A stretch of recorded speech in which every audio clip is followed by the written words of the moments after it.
What is up, everybody? Welcome back to the channel, and in today's video, we're going to be talking about what are, in my opinion, the three best games of the weekend. Starting at 11 a.m., we're going to be talking about Vanderbilt going down to Austin to face the Longhorns. And then from there, we're going to head down to Jacksonville, Florida for the world's largest outdoor cocktail party, and then finish it off with the Sooners headed down to Knoxville. Starting off, obviously, we're going to talk about this Texas game, and for some reason, Texas is a 1.5-point favorite. I don't understand why. It almost makes me think that Vegas knows something that the general public doesn't know yet. But it seems like, once again, Vanderbilt is still in the underdog role. And if there's a team who I trust to thrive in that underdog role, it is going to be any team that has Diego Pavia at the helm and Clark Lee as the coach. This is Vanderbilt's prized place. They want to be in the situation. They want to go in with the adversity of being the underdog and the country not trusting them.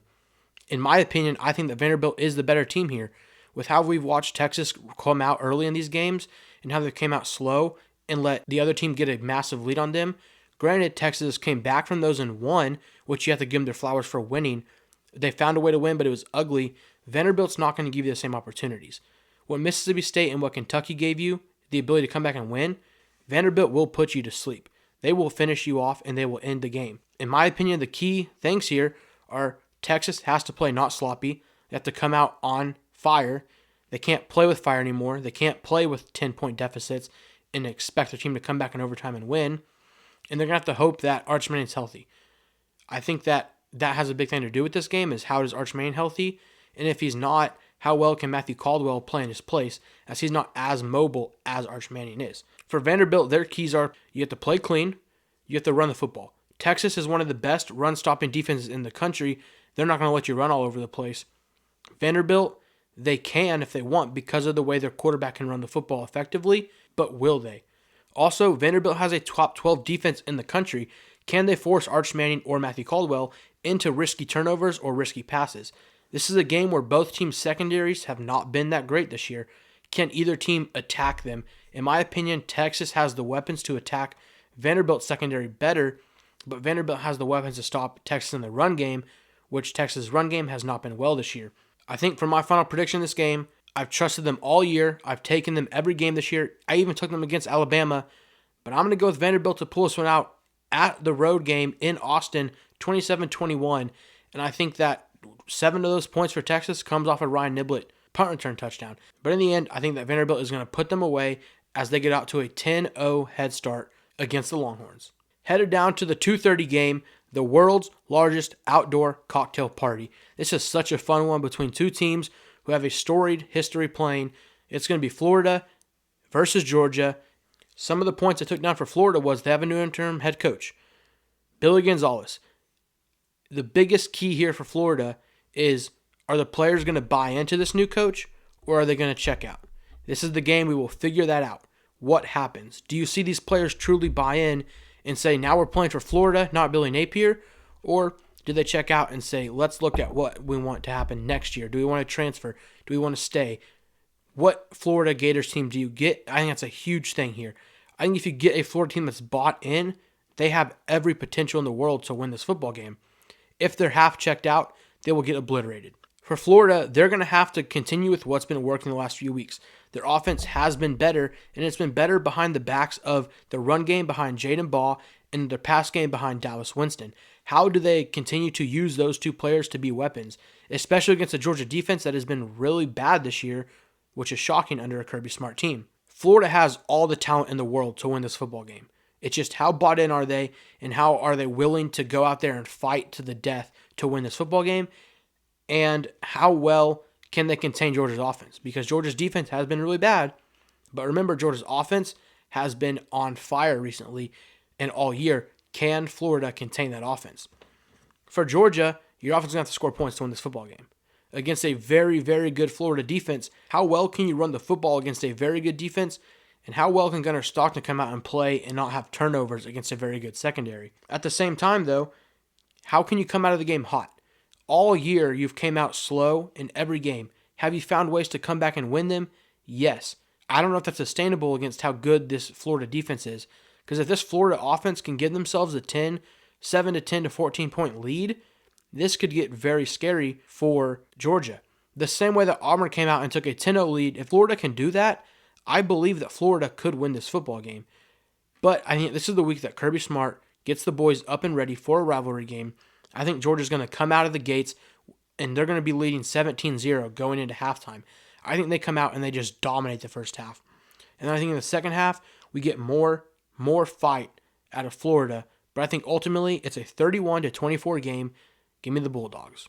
And finally, with the night game in Neyland, down in Knoxville, the Sooners head down to a Halloween blackout game for the Tennessee Volunteers. This game has huge implications on the playoffs, not because the winner gets in, but because the loser is definitely not getting in. The loser of this football game is completely eliminated. That's undoubted. But the winner still has everything in front of them for this season to go make the playoffs and go win the whole thing. Which team wants it more, and who's going to be able to get it done? Starting off with the Sooners, your defense has to set the tone. You cannot let Tennessee run tempo on you, get the ground game going, because if Tennessee can control the pace of this game and control the time of possession, they will win. The Sooners have to control the game more than Tennessee does, even with the crowd going against them. Last week, the Sooners' defensive line, we only had one sack against Trinidad Chambliss-led Ole Miss. This week against a Joey Aguilar, who's a less mobile quarterback, can the defensive line get home? Especially important that they get home with how frequent Tennessee will take those deep shots. You have to make them not comfortable taking those because your secondary has been shaky this year.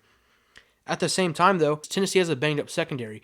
The injury report on Wednesday said that Jermod McCoy was doubtful.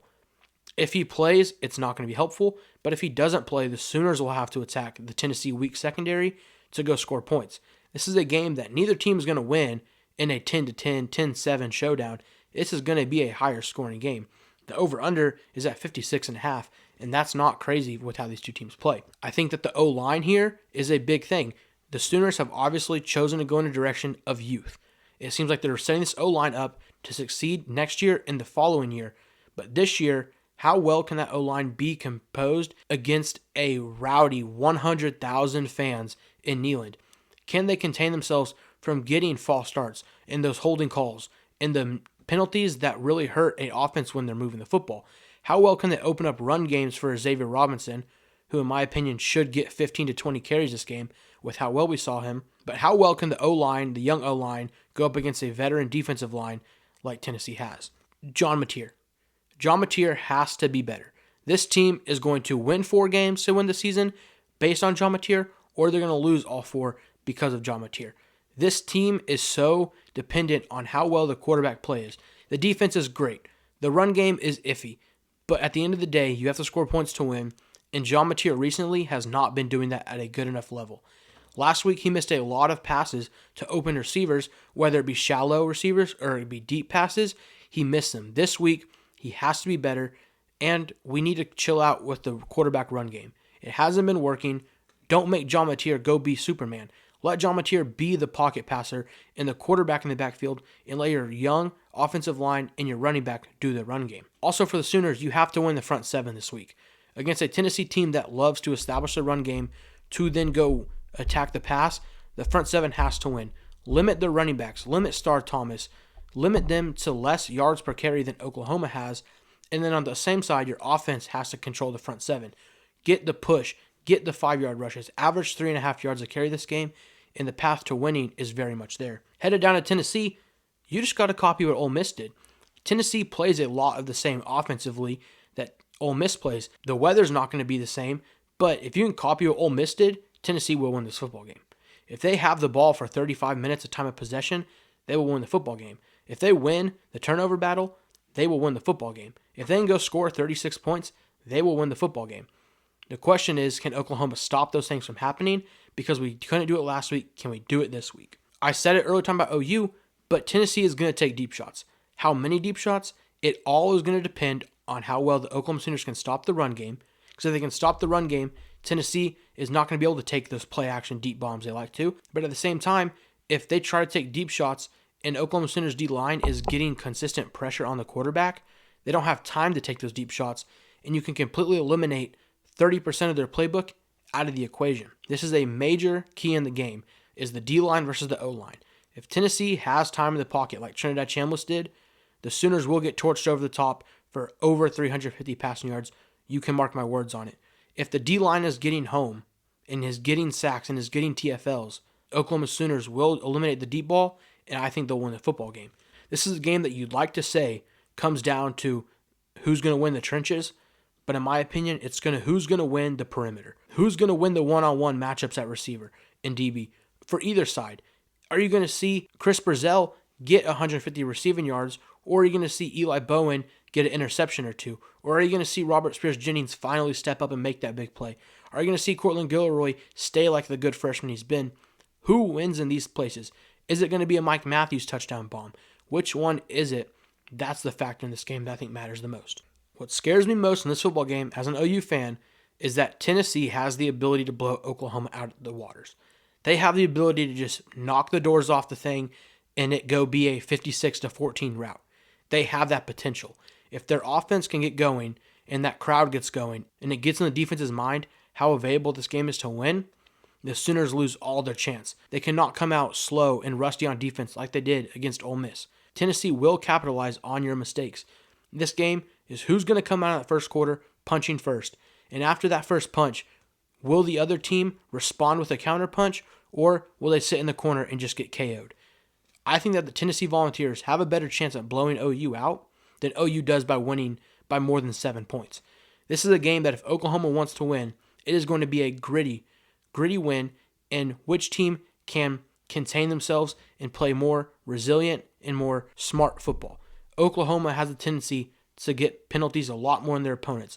We play sloppy a lot of the times. If Oklahoma can put all the pieces together this week and play a clean, simple, smart football game, they can win by anywhere between 3 and 7. If they don't do those things, we play like we did against Ole Miss.